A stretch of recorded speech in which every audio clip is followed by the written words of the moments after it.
በአውሮፓ ምድር የጦርነት ድምፅና የዲፕሎማሲ ሽኩቻ ፋይን ላይን ተፋጠዋል። ዛሬ ሩሲያ በታሪካዊቷ ሊቪቭ ከተማ ላይ እጅግ አስከፊ የሚባል የሚሳኤል ጥቃት በመሰንዘር የዩኔስኮ የቅርስ ስፍራዎችን ስታወድም፣ በዋሽንግተን በኩል ደግሞ ፕሬዚዳንት ዶናልድ ትራምፕ ዩክሬን ግዛቷን አሳልፋ እንድትሰጥ የሚያስገድድ ምስጢራዊ የሰላም ሰነድ እያዘጋጁ መሆኑ ተሰምቷል። ዩክሬን በበኩሏ በታሪኳ ታይቶ የማይታወቅ የ389 ድሮኖች ጥቃት በሩሲያ ላይ ሰንዝራለች። ድል ወይስ ሽንፈት? የዛሬዎቹ እውነተኛና አስደንጋጭ ክስተቶች አሁን በዝርዝር እናቀርባለን። ዛሬ በዩክሬን ግንባር እየታዩ ያሉት ክስተቶች የዓለምን የኃይል ሚዛን የሚቀይሩ ናቸው። ከ4 ዓመታት በላይ የዘለቀው ይህ ደም አፋሳሽ ጦርነት ዛሬ አዲስ መልኩን ይዟል። ፕሬዚዳንት ዶናልድ ትራምፕ ጦርነቱ በ24 ሰዓት ውስጥ አቆማለሁ የሚለውን ቃላቸውን ለመተግበር በፕሬዚዳንት ዘለንስኪ ላይ ከፍተኛ ፖለቲካዊ ጫና ማሳደር ጀምረዋል። ዛሬ ከ2014ቱ የክራይሚያ መያዝ ጀምሮ እስከ ዛሬው የሊቪቭ ጥቃት እልቂት ድረስ ያለውን የታሪክ ሂደት እንዲሁም የአሜሪካና የሩሲያ መሪዎች ዛሬ ያደረጉትን ድብቅ ንግግር እውነታ ይዘንላችሁ ቀርበናል። እስከ ፍጻሜው አብራችሁን ቆዩ። የኢትዮጵያ ዴይሊ ኒውስ ዘገባችንን ጀምረናል። የዩክሬንና የሩሲያ ግጭት መሰረቱ ጥልቅ የታሪክ የባህልና የጂኦፖለቲካ ሽኩቻ ነው። ዩክሬን በ1991 ከሶቪየት ህብረት መፈራረስ በኋላ ነፃነቷን ብታውጅም ሩሲያ ዩክሬንን እንደ ራሷ የተጽዕኖ ቀጠናና የታሪክ አካል አድርጋ ትመለከታታለች። ዋናው መሻከር የመጣው ዩክሬን ወደ ምዕራባውያን በተለይም ወደ አውሮፓ ህብረትና ወደ ኔቶ ለመጠጋት ባደረገችው ጥረት ነው። ሩሲያ የኔቶ ወደ ምስራቅ መስፋፋት ለደህንነቴ ቀይ መስመር ነው በማለት ትቃወማለች። ይህ ውጥረት በ2014 ሩሲያ ክራይሚያን በኃይል ስትጠቀልልና በምስራቅ ዩክሬን ዶንባስ አማጽያንን መደገፍ ስትጀምር ወደ ግልጽ ጦርነት ተቀይሯል። ዛሬ ይህ ታሪካዊ ባላንጣነት 4ኛ ዓመቱን በያዘው መጠነ ሰፊ ጦርነት ውስጥ ይገኛል። ፕሬዚዳንት ትራምፕ በዛሬው ዕለት ባስተላለፉት መልእክት ዩክሬን ለሰላም ስትል የዶንባስን ግዛት ለሩሲያ አሳልፋ እንድትሰጥ ከፍተኛ ጫና እያደረጉ መሆኑን ተሰምቷል። ጦርነቱ በየካቲት 2022 ሩሲያ ልዩ ወታደራዊ ዘመቻ በሚል በከፈተችው መጠነ ሰፊ ወረራ ተባብሷል። ባለፉት 4 ዓመታት ውስጥ እንደ ማሪውፖል፣ ባክሙትና አቭዲቭካ ያሉ ከተሞች ሙሉ በሙሉ ወድመዋል። ሩሲያ የዩክሬን የኃይል ማመንጫዎችንና ሲቪል ተቋማት ላይ ያነጣጠሩ ስልታዊ ጥቃቶችን በተደጋጋሚ ፈጽማለች። በሌላ በኩል ዩክሬን በሩሲያ ቁጥጥር ስር ያለውን የከርስ ድልድይን በመምታትና በሩሲያ ግዛት ውስጥ በሚገኙ የነዳጅ ማከማቻ ላይ የድሮን ጥቃቶችን በመሰንዘር አጸፋ ስትመልስ ቆይታለች።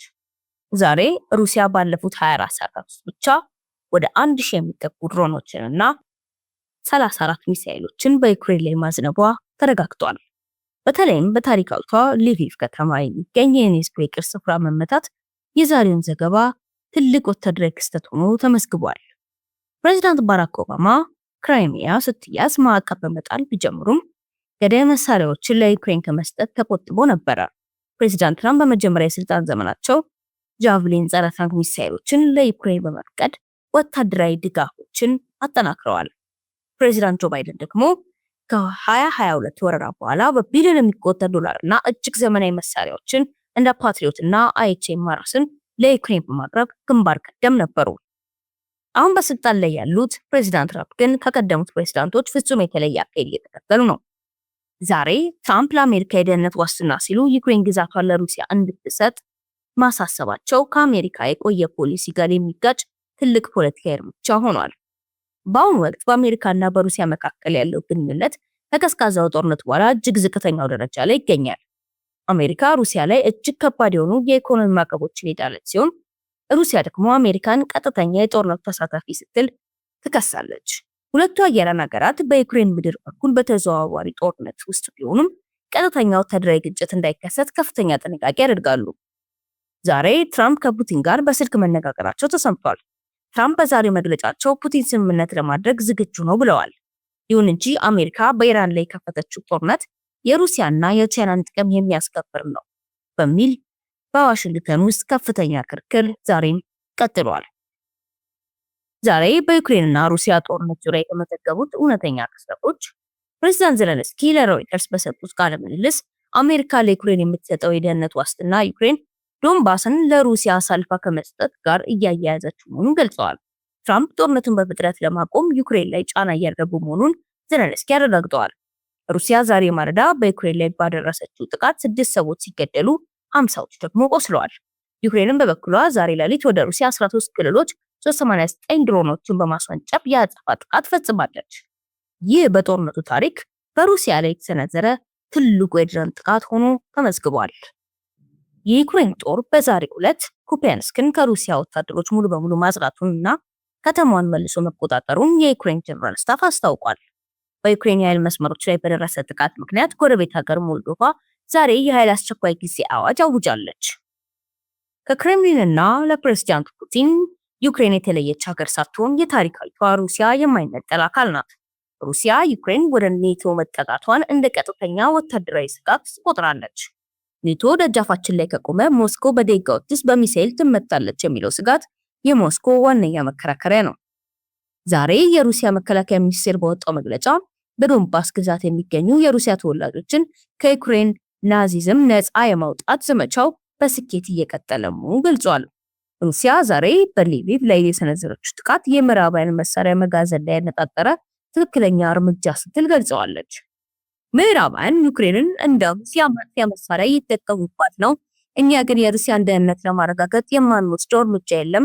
ትራምፕ እውነታውን መረዳት መጀመራቸው ለሰላም መንገድ ይከፍታል ብለዋል። ለዩክሬን ይህ ጦርነት ልዩ ወታደራዊ ዘመቻ ሳይሆን የኢምፔሪያሊስት ሩሲያ ወረራ ነው።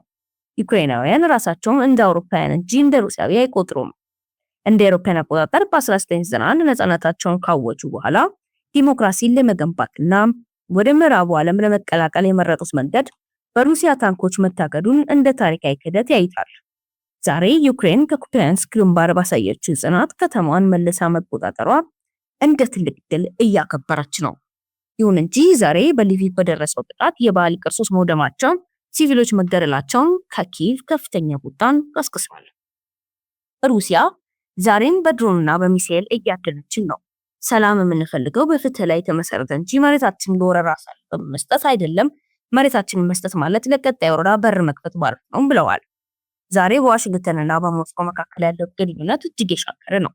አሜሪካ ዛሬም ቢሆን ሩሲያን በኢኮኖሚ ለማዳከም አዳዲስ ማዕቀቦችን እያጤነች ነው። ሆኖም ፕሬዝዳንት ትራምፕ ከፑቲን ጋር ያላቸው የግል ግንኙነት ጦርነቱን ለማቆም እንደ ትልቅ ድል እየታየ ነው። ዛሬ ትራምፕ የሰላም ደላላ ለመሆን በመሞከር ላይ ናቸው። ትራምፕ ዛሬ በሰጡት መግለጫ ሩሲያ በዩክሬን ላይ የምታደርገው ጫና እንድታቆምና ዩክሬንን የተወሰኑ ግዛቶችን እንድትተው የሚያስገድድ ምስጢራዊ የሰላም ሰነድ እያዘጋጁ መሆኑ ተሰምተዋል።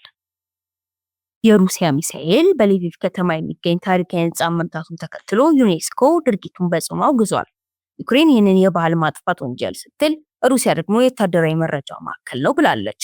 ዩክሬን ዛሬ ሌሊት ወደ ሩሲያ 389 ድሮኖች በማስወንጨፍ የአጸፋ ጥቃት ፈጽማለች። ይህም ደግሞ በሩሲያ የነዳጅ መከማቻ ላይ ትልቅ ውድመት አስከትሏል። ዛሬ በሩሲያና በዩክሬን መካከል የታዩት ክስተቶች ጦርነቱ ወደ መጨረሻውና እጅግ አስቸጋሪው ምዕራፍ መሸጋገሩን ያረጋገጡ ናቸው። ሩሲያ በሊቪቭ ላይ የፈጸመችው የሚሳኤል ጥቃትና የዩክሬን በሩሲያ ነዳጅ ማከማቻዎች ላይ የሰነዘረችው የድሮን ማዕበል በሁለቱም ወገኖች መካከል ያለው ወታደራዊ ፍጥጫ አሁንም ከፍተኛ መሆኑን ያሳያል። ይሁን እንጂ ፕሬዝዳንት ትራምፕ ዩክሬን ለሰላም ስትል የዶንባስን ግዛት እንድትተው እያደረገ ያለው ግፊት በኪየቭና በሞስኮ መካከል ያለውን የፖለቲካ ድባብ በአንድ ጀንበር ቀይሮታል። ዩክሬን ኩፒያንስክን መልሳ መቆጣጠሯ ወታደራዊ ድል ቢሆንም በዋሽንግተን በኩል ያለው የዲፕሎማሲ ጫና ግን ለዜሌንስኪ መንግስት ትልቅ ፈተና ሆኖ ቀጥሏል። እንዲህ ያሉ በትክክለኛ መረጃ ላይ የተመሰረተ ዘገባ እስከ ፍጻሜው ስለተከታተላችሁ እናመሰግናለን። እውነትም የማሰራጨት ስራችን ለማጠናከር ሐሳቡን ያጋሩ። ፕሬዝዳንት ትራምፕ ዩክሬን ግዛቷን ለሩሲያ አሳልፋ እንድትሰጥ ማሳሰባቸው ለዘላቂ ሰላም ይረዳል ወይስ ይህ እርምጃ ሩሲያ ለቀጣይ ወረራ እንድትዘጋጅ እድል ይሰጣታል? አስተያየቶን በኮሜንት መስጫው ላይ አሁኑኑ ያጋሩ። በየቀኑ የሚወጡ እውነተኛና ጥልቀት ያላቸውን ዓለም አቀፍ ዜናዎች ለማግኘት የኢትዮጵያ ዴይሊ ኒውስ ቻናላችንን ሰብስክራይብ ያድርጉ። የደወል ምልክቷን መጫኑን እንዳይረሱ። ይህ ቪዲዮ ለሌሎች እንዲደርስ ላይክ እና ሼር በማድረግ እውነተኛ መረጃ ለሁሉም ተደራሽ እንዲሆን የበኩሉን ይወጡ። ኢትዮጵያ ዴይሊ ኒውስ፣ እውነተኛ መረጃ ለሁላችን። ሰላም።